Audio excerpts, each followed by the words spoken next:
नमस्कार मंडळी, आजच्या लेक्चरमध्ये आपण 12वी भूगोलचा जो पहिला चॅप्टर स्टार्ट केलेला लोकसंख्या भाग 1 त्याचा रिमेनिंग जो पार्ट होता, उरलेला जो भाग होता तो कंटिन्यू करणार आहे. ठीक आहे. तर लास्ट टाइम आपण जो पहिला चॅप्टर स्टार्ट केलेला लोकसंख्या भाग 1 त्याच्यामध्ये काही बेसिक गोष्टी बघितलेल्या, त्या पुढे ज्या राहिलेल्या गोष्टी आहेत त्या आजच्या लेक्चरमध्ये आपण कंप्लीट करू. ठीक आहे. सो सगळ्यात पहिलं आपण काय काय बघितलेलं,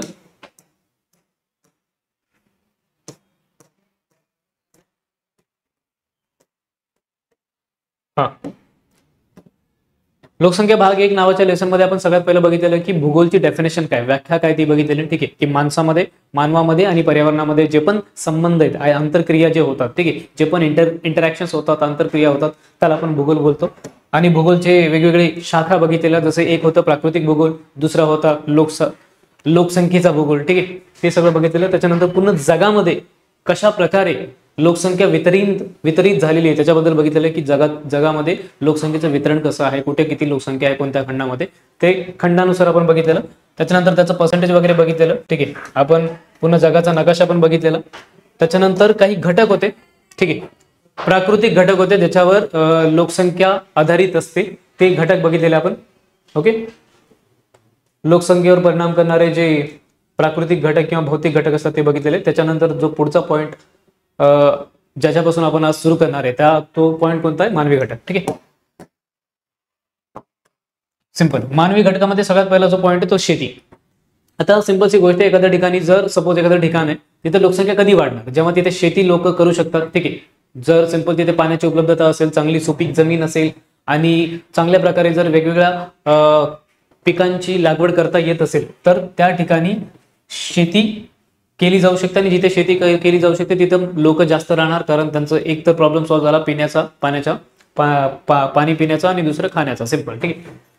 आता नॉर्मली शेतीचे जे प्रकार असतात, वेगवेगळे पिकाच्या पद्धती असतात, लागवडीची पद्धत असते आणि वैशिष्ट्यपूर्ण पीक पद्धत, या सगळ्या वैशिष्ट्यामुळे लोकसंख्येच्या वितरणावर परिणाम होतो. जसं सपोज करा, सिंपलची गोष्ट आहे, एखाद्या ठिकाणी आपलं हे शेतीचा प्रकार जो आहे तो प्लांटेशन ऍग्रिकल्चर होतं, म्हणजे बागायती शेती होते. ठीक आहे. तर तिथे त्याच्या हिशोबाने जर त्याची लागवड जास्त होत असेल तर त्याच्या हिशोबाने लोकसंख्या तिथे राहील. ठीक आहे. एखाद्या ठिकाणी जे आपलं नॉर्मल धान्य असतं, ठीक आहे, खाण्याचं, जसं राईस असेल किंवा तांदूळ असेल, गहू असेल, बाजरी, नाचणी, मका, हे अशा धान्यांची लागवड होत असेल तर त्याच्या हिशोबाने ती लागवड करणारी जी लोक असतील, त्याला सपोर्ट करणारी जी लोक असतील त्यांची लोकसंख्या वाढणार. अशा वेगवेगळ्या म्हणजे किंवा लागवडीची पद्धत वेगवेगळी असू शकते सगळ्यांची. जसं नॉर्थ ईस्ट मध्ये, म्हणजे आपल्या ईशान्य भारतामध्ये जे मिझोराम, मणिपूर साईड आहे, तिथे काय होतं तर एक जंगलाचा काही भाग जाळला जातो आणि त्या जाळलेल्या भागावर, म्हणजे जंगलाचा जो काही भाग आहे झाडांचा, ती सुकलेली झाडं जाळली जातात आणि तिथेच ते शेती करतात, त्याच जमिनीवर, जाळलेल्या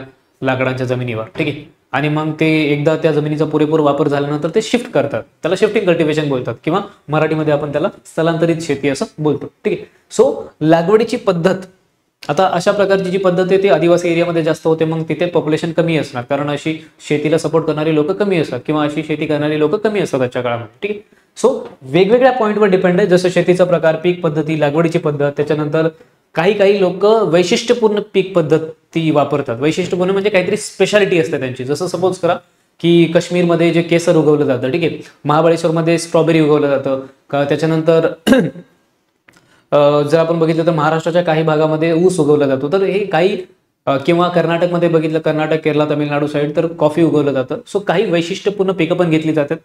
तर त्याच्या हिशोबाने लोकसंख्या वितरणावर परिणाम होतो. ठीक आहे. तर शेती हा एक इम्पॉर्टंट पॉइंट आहे जे तुम्ही लक्षात ठेवा. त्याच्यानंतर पुढचा जो पॉइंट आहे तो आहे खाणकाम. खाणकामला एक्सप्लेन करण्यासाठी सिंपलचं तुम्हाला हे सांगतो.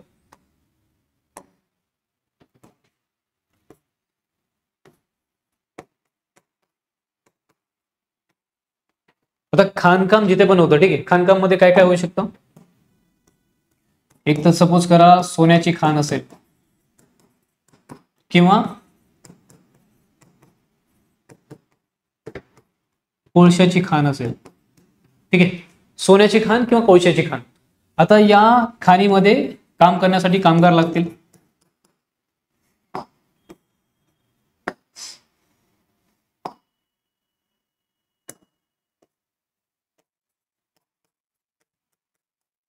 कामगार लागतील आणि कामगार जर काम करायला येतील तर त्यांच्यासोबत त्यांची फॅमिली कुटुंब वगैरे येणार, म्हणजे हळूहळू इथली लोकसंख्या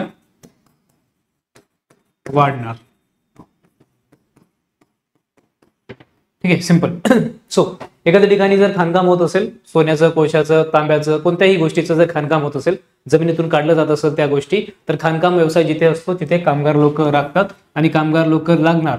तर खाणकाम सोबत जर खाणकाम वाढलं तर अजून एक गोष्ट असते, खाणकाम वाढलं तर नॉर्मली खाणकामाशी रिलेटेड दुसरी गोष्ट आहे ते इंडस्ट्रीज म्हणजे उद्योग. ठीक आहे, तुम्ही या चार्टला असं समजू शकता.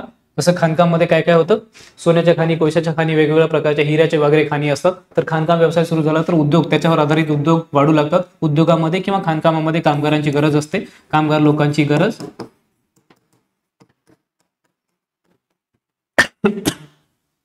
मग कामगार लोक येणार तर त्यांच्यासोबत त्यांचं कुटुंब वगैरे येणार हळूहळू. मग हळूहळू लोकसंख्या वाढणार, लोकसंख्या वाढणार तर त्यांना फॅसिलिटी सुविधा वगैरे द्यावे लागणार आणि अजून लोकसंख्या वाढणार. असं हळूहळू डेव्हलप होत होत होत तिथं लोकसंख्या वाढ होणार. ठीक आहे, सो हे सगळं आहे. तर खाणकामाचा लोकसंख्येशी असा संबंध. आता एक्झाम्पल जर आपण बघितलं तर वेगवेगळ्या देशामध्ये वेगवेगळे ठिकाणं आहेत जिथे खाणकामाच्या हिशोबाने लोकांची संख्या वाढलेली आहे. जसं एक्झाम्पल झांबियातील कटंगा नावाचा एरिया आहे. ठीक आहे, आपण बघूया.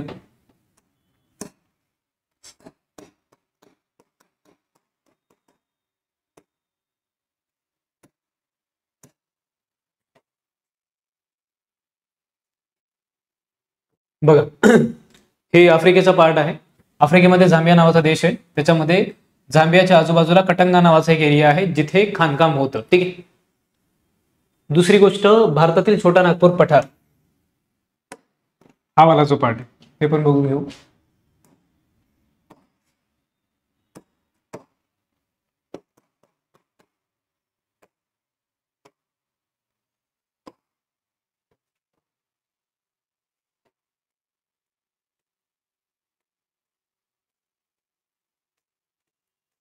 बिचारा मॅप उडून गेला का काय?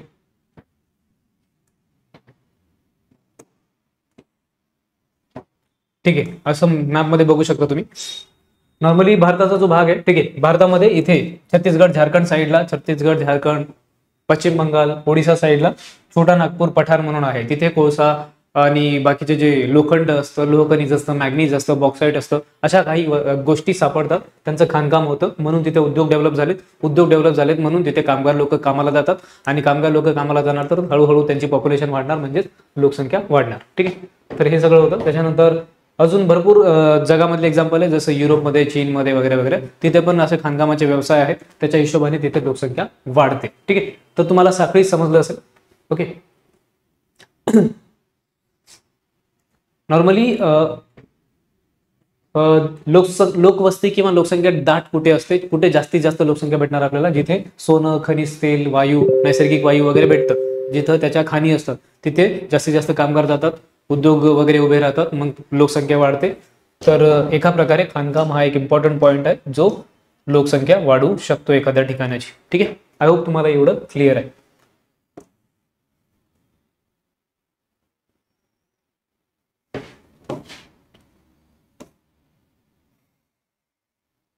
पुढे जर आपण बघितलं तर पुढचा जो पॉइंट आहे तो कोणता आहे, वाहतूक.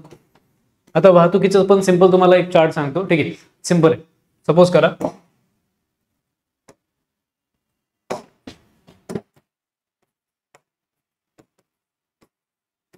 वाहतुकीच्या ज्या सुविधा असतात, ठीक आहे, याच्यामध्ये कोणकोणत्या वाहतुकीच्या सुविधा असणार, एक रस्ते मार्ग असणार, दुसरं रेल्वे मार्ग असणार, ठीक आहे, तिसरं जलमार्ग असणार आणि हवाई मार्ग असणार. अशा वेगवेगळे मार्ग असणार. ठीक आहे, या सगळ्या वाहतुकीच्या ज्या सुविधा आहेत जर एखाद्या ठिकाणी विकसित झाल्या तर तिथला विकास होतो. विकास होणार तर सुविधा वाढणार, सुविधा वाढणार तर तिथे लोकसंख्या सुद्धा वाढणार. सिंपल नॉर्मल लॉजिक आहे. ठीक आहे, वाहतुकीच्या सुविधा जिथे असणार तिथे जिथे विकसित होणार या सगळ्या वाहतुकीच्या सुविधा तिथे विकास होणार, म्हणजे छोटे मोठे स्टोर्स, मॉल्स, बाकीच्या वस्तू, बाकीच्या ठिकाणं, डेव्हलप होणार, ठीक आहे, आजूबाजूला डेव्हलपमेंट होणार, सुविधा वाढणार, वॉटर सप्लाय, इलेक्ट्रिसिटी सप्लाय वगैरे वगैरे येणार, मग लोकसंख्या हळूहळू या फॅसिलिटीजमुळे तिथे वाढणार. सो वाहतुकीमुळे सुद्धा लोकसंख्या वाढते, सिंपल.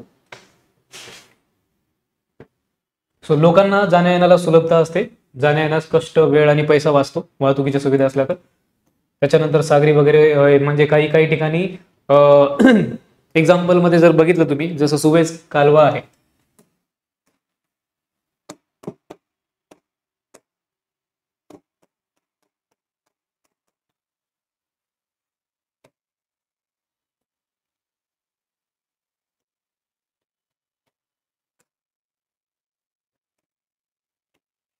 बघा याच्यामध्ये बघू शकता तुम्ही या मॅप मध्ये,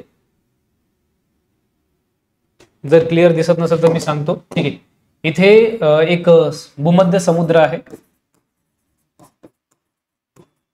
आणि इथे तांबडा समुद्र आहे, ठीक आहे. रेड सी म्हणजे तांबडा समुद्र.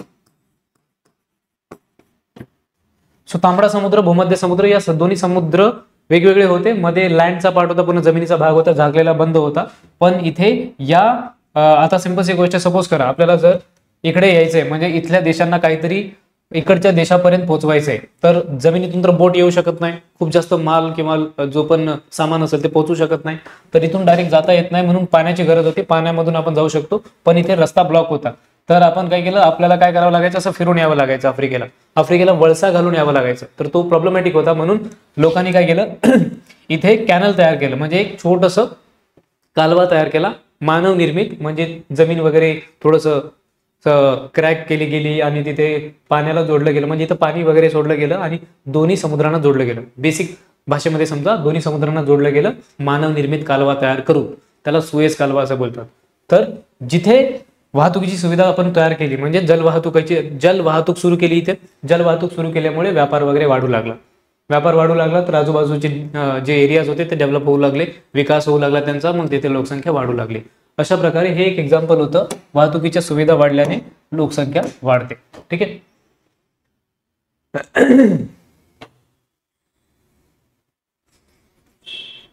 पुढे नागरीकरण म्हणजे काय, याचं सिंपल मिनिंग असतं शहरीकरण, ठीक आहे.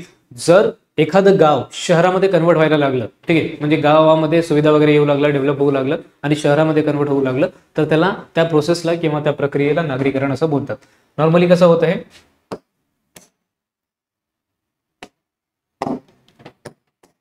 सपोज एखादं गाव आहे, ठीक आहे, त्या गावामध्ये नॉर्मली उद्योग वगैरे सुरू झाले, ठीक आहे, उद्योग सुरू झाल्यानंतर मग कामगारांची आवश्यकता असणार, तेच लॉजिक, ठीक आहे. मग लोक इथं येऊन राहणार, म्हणजे लोकसंख्या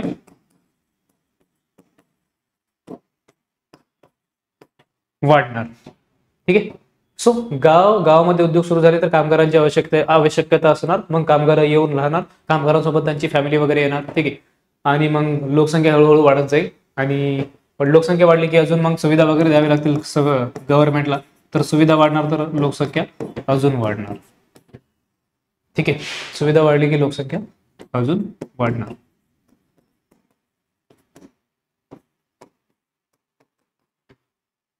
ओके, आय होप तुम्हाला एवढं क्लिअर आहे.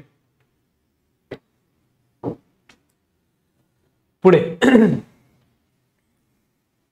नॉर्मली लोक शहरामध्ये काय येतात, नागरीकरण का वाढतं, आणि नागरीकरण वाढल्यामुळे लोकसंख्या का वाढते, कारण नागरिक शहरामध्ये किंवा नागरीकरण असलेल्या ठिकाणी किंवा शहरामध्ये काय होतं की वेगवेगळ्या सुविधा असतात, जसं वाहतूक सुविधा असतात, ठीक आहे, रोजगाराच्या संधी असतात, शिक्षण चांगल्या दर्जाचं मिळतं, आपल्या आरोग्याच्या सुविधा असतात, हॉस्पिटल्स वगैरे असतात, मोठे मोठे स्कूल्स असतात, जॉब्स करू शकतो, बिझनेस करू शकतो. अशा वेगवेगळ्या कारणामुळे गावातली लोक शहरामध्ये येतात, जसं मुंबई, ठाणे, पुणे, कोलकाता, चेन्नई, दिल्ली हे सगळ्या शहरांची नाव आहेत जिथे लोक मायग्रेट होतात किंवा स्थलांतरित होतात, ठीक आहे.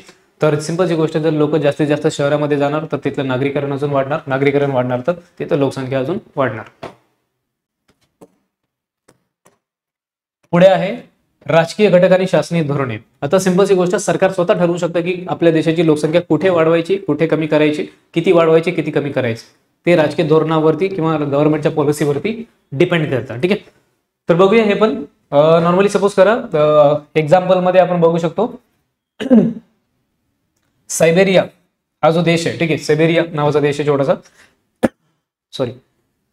तर अति विषम हवामानाच्या प्रदेशात स्थलांतरित होणाऱ्या नागरिकांना शासनाने विशेष भत्ते सुरू केले. म्हणजे सायबेरिया नावाच्या देशामध्ये काही पार्ट असा आहे त्या देशामध्ये जिथे लोक जास्त जात नाहीत, कारण तिथं हवामान थोडं खतरनाक आहे.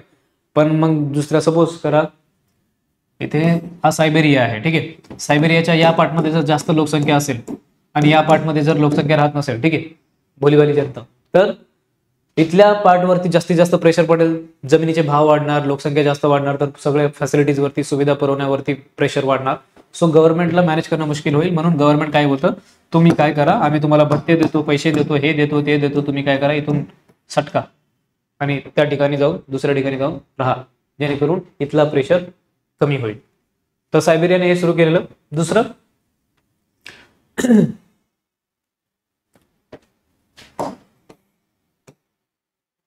दुसरा जो एक्झाम्पल आहे, टोकियो. जपानमध्ये टोकियो नावाचं शहर आहे, ठीक आहे, तुम्ही बघू शकता.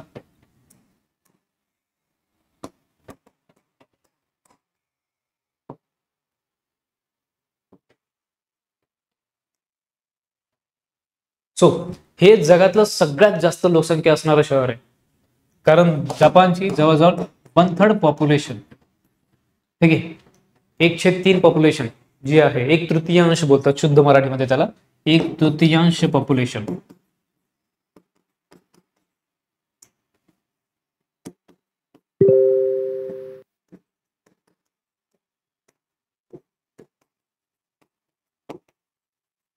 एक तृतीयांश लोकसंख्या जी आहे ती फक्त आणि फक्त टोकियोमध्ये राहते.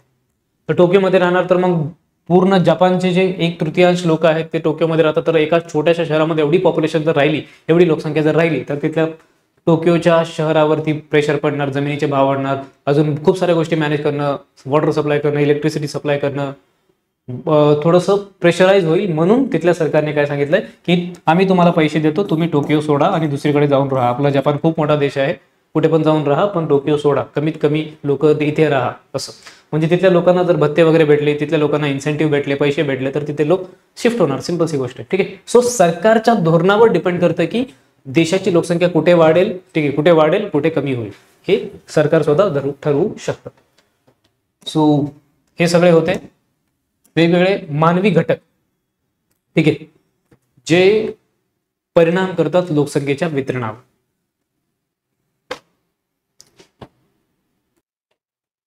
ओके, सो पुढे जर आपण बघितलं तर लोकसंख्या बदलाचे घटक आहेत, ठीक आहे. याच्यामध्ये लोकसंख्या वाढ हा पहिला टॉपिक आहे, ते आपण बघू. हे डायग्रामचा मिनिंग काय वगैरे वगैरे ते आपण बघू, ठीक आहे. मेन कन्सेप्ट इथे आहे.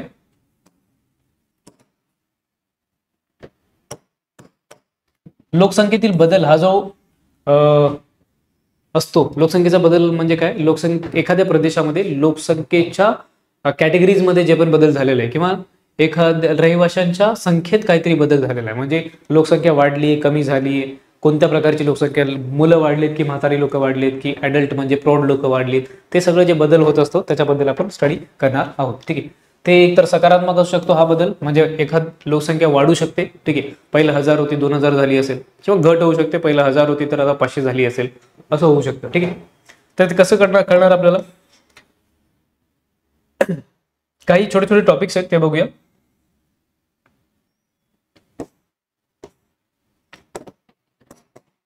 बघा, सगळ्यात पहिला जो टॉपिक आहे तो आहे ढोबळ जन्मदर. जन्मदर म्हणजे काय, एका वर्षात दर 1000 लोकसंख्येमागे जन्माला येणारी अर्भके, अर्भके म्हणजे बाळ किंवा छोटी मुलं, ठीक आहे, जे जन्माला येतात, दर 1000 माणसामागे जन्माला येणाऱ्या बाळांची संख्या म्हणजेच जन्मदर, ढोबळ जन्मदर सिंपल भाषेमध्ये, ठीक आहे. तर त्याला आपण असं काउंट करू शकतो. जसं सपोज करा 2000 एखाद्या शहरामध्ये 2019ला 3250 अर्भके जन्माला आली, म्हणजे 3250 मुलं जन्माला आली छोटी. तर त्याची लोकसंख्या त्यावेळी शहराची लोकसंख्या किती होती, 2,23,000 एवढी होती, ठीक आहे. तर ढोबळ जन्मदर आपण कसं काढू शकतो, वरती जेवढी पण मुलं जन्माला आली ते लिहायचं, खाली टोटल पॉप्युलेशन म्हणजे टोटल लोकसंख्या किती होती ती लिहायचं, इंटू करायचं गुणिले 1000, तर आपल्याला ढोबळ जन्मदर भेटतं. ठीक आहे, म्हणजे जन्माला आलेल्या मुलांची संख्या वरती असेल आणि तिथली टोटल एकूण लोकसंख्या खालती असेल आणि इथे बाजूला इंटू 1000 किंवा 1000 करायचं, आपल्याला आन्सर भेटून जाईल. तुम्हाला फॉर्म्युला पाहिजे तर इथे सुंदर भाषेमध्ये फॉर्म्युला दिलेला आहे. ठीक आहे, आवाज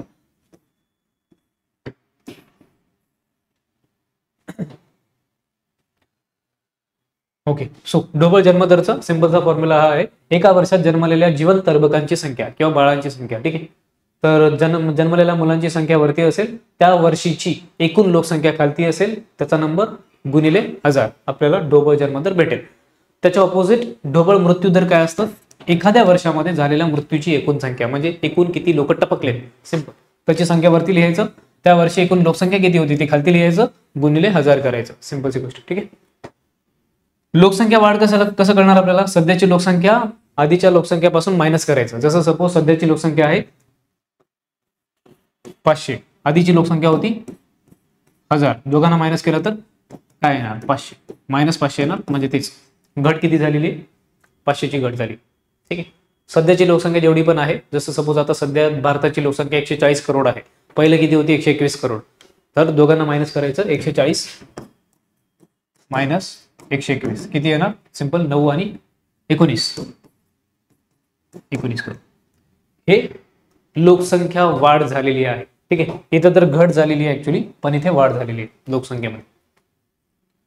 पुढे लोकसंख्या वाढीचा दर म्हणजे पर्सेंटेज किंवा शेकडेवारी, ते कसं काढणार आपण, लोकसंख्या वाढ जेवढी झालेली आहे, जसं सपोज 19 करोड झालेली लोकसंख्या वाढ, तर 19 वरती लिहिणार, आधीची लोकसंख्या किती होती, याला करूनच दाखवतो, 19 वरती लिहिणार, आधीची लोकसंख्या किती होती आपली भारताची 121 करोड, याला जर 100 ने गुणाकार केलं तर आपलं आन्सर येऊन जातं. ठीक आहे, तर लोकसंख्या वाढीचा दर पर्सेंटेज आपल्याला भेटून जाईल. ठीक आहे, आय होप तुम्हाला एवढं क्लिअर आहे. या पॅरेग्राफमध्ये तेच सांगितले.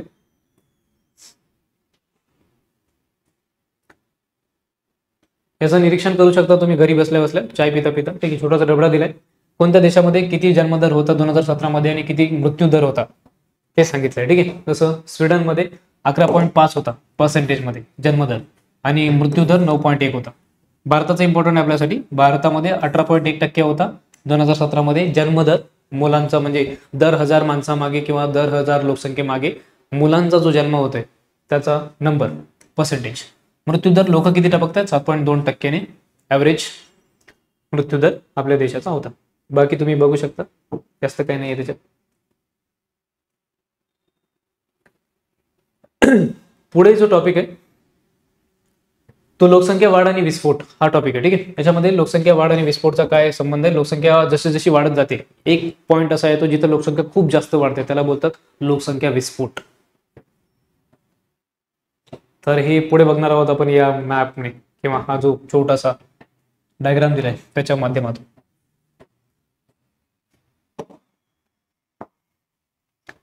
पुढे तर नॉर्मली लोकसंख्या वाढीचे 5 टप्पे असतात. ठीक आहे, सगळ्यात पहिला जो टप्पा असतो त्याला अतिशय स्थिर टप्पा बोलतात, दुसऱ्या टप्प्याला आरंभीच्या काळात विस्तारणारा टप्पा बोलतात, तिसऱ्या टप्प्याला नंतरच्या काळात विस्तारणारा टप्पा बोलतात, चौथा कमी बदल दर्शवणारा आणि पाचवा शून्य वाढ दर्शवणारा. हे 5 टप्पे असतात लोकसंख्या वाढीचे. ठीक आहे, लोकसंख्येच्या सिद्धांतानुसार. तर याला लोकसंख्या संक्रमण सिद्धांत असं बोलतात. ठीक आहे, छोटंसं नाव आहे बिचारायचं. तर याच्यामध्ये काय काय होतं एक एक बघूया, एक एक करून बघूया आपण. याच्यामध्ये खाली पॅराग्राफ मध्ये एक्सप्लेनेशन पण दिले. पहिला जो आहे हा पहिला टप्पा, हे तुम्हाला इथे दाखवलंय, दर 1000 होणारे जन्म व मृत्यू. जन्मासाठी ब्ल्यू लाईन दाखवली,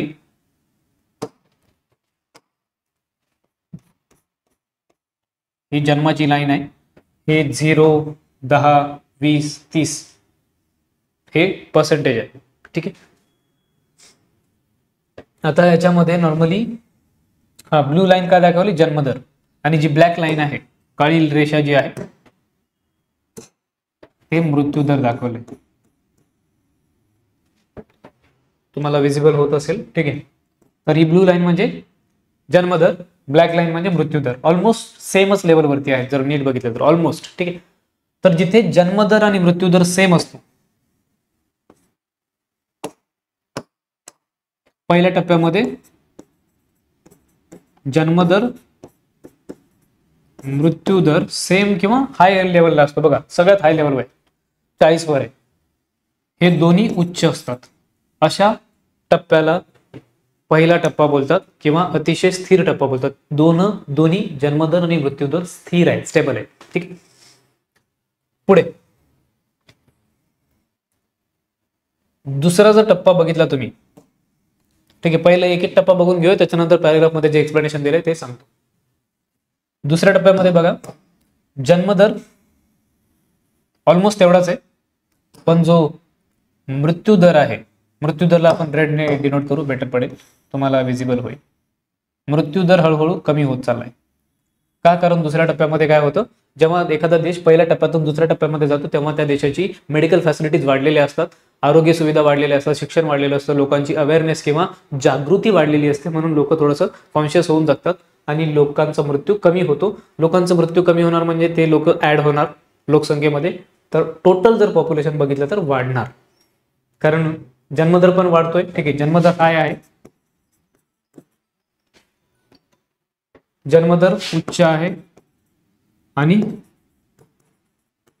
मृत्यूदर याच्यामध्ये कमी आहे. सो पुढे हा जन्मदर उच्च असणार, मृत्यूदर कमी असणार.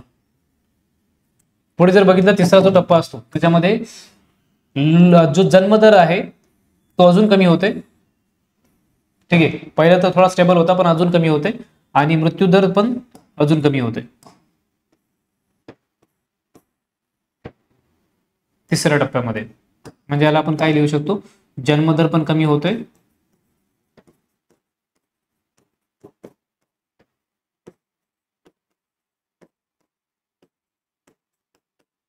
मृत्यूदर हळूहळू कमी होणार, कारण मेडिकल फॅसिलिटीज खूप जास्त वाढणार, मग लोकांचे छोट्या मोठ्या डिसीजने जे डेथ होतात ते कमी होणार, टपकण्याचे रेट कमी होणार. सिंपल. पुढे चौथा टप्पा जो आहे तो जन्मदर अजून कमी होणार, कारण इथे शिक्षण वाढणार, लोकांचे जॉब्स वगैरे असणार, तर लोक मोठी फॅमिली प्रिफर नाही करणार, हम दो हमारे दो खुश रहो, सिंपल याच्यावरच फोकस करणार.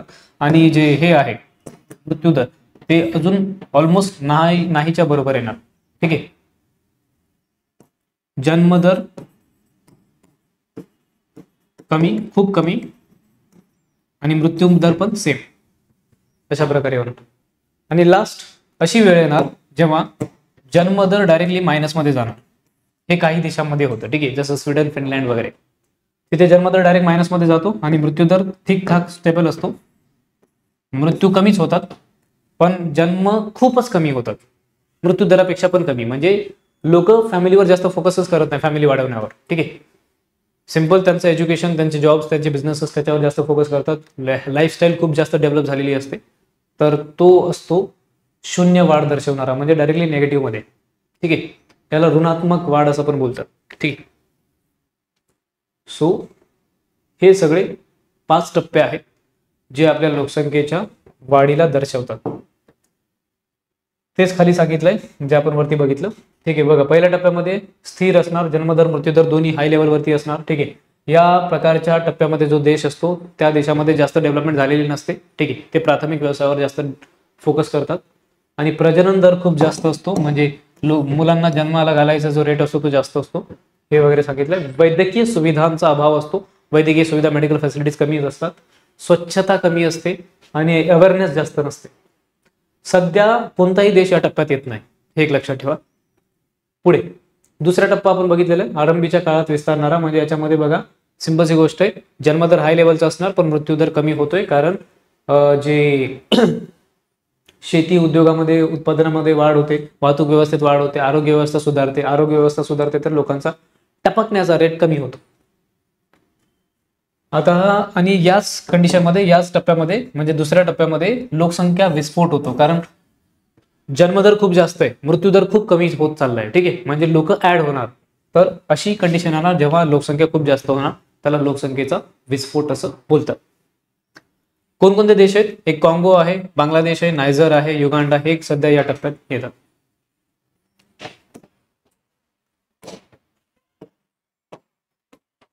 पुढचा टप्पा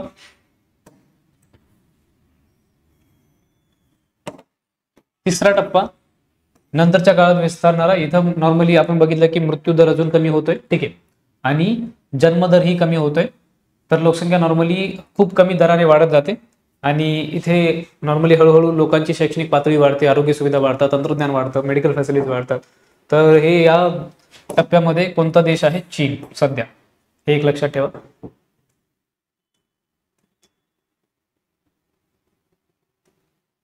पुढे चौथा टप्पा.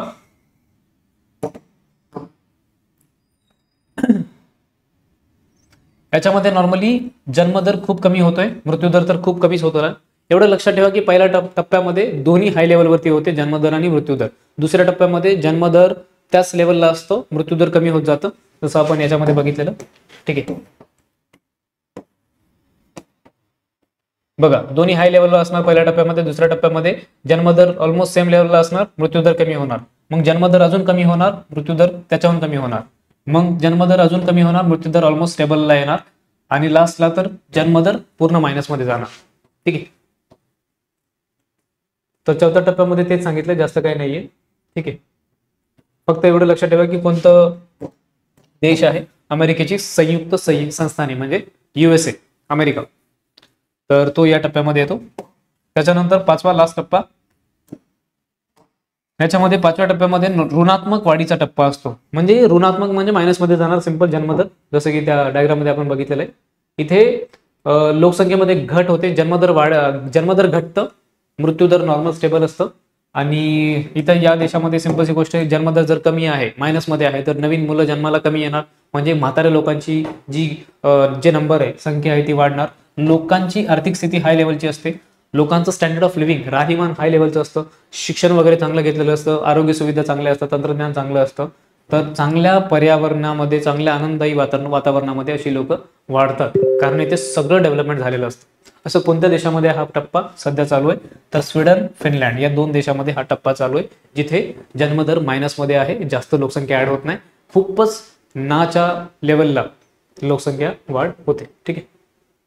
सो अशा प्रकारे या लेसनमध्ये या सगळ्या गोष्टी सांगितलेल्या होत्या, ठीक आहे. सो आय होप तुम्हाला एवढं क्लिअर आहे. सो अशा प्रकारे आपला जो पहिला चॅप्टर आहे तो पूर्णपणे कंप्लीट झालेला आहे, ठीक आहे. पुढच्या येणाऱ्या लेक्चरच्या अपडेटसाठी तुम्ही चॅनलला सबस्क्राईब करू शकता आणि तुमच्या जास्तीत जास्त मित्रांसोबत शेअर करा, जेणेकरून त्यांच्यापर्यंत हे जे कंटेंट आहे ते पोहोचेल. ओके, सो भेटूया पुढच्या लेक्चरमध्ये. त्यामुळे थँक्यू सो मच.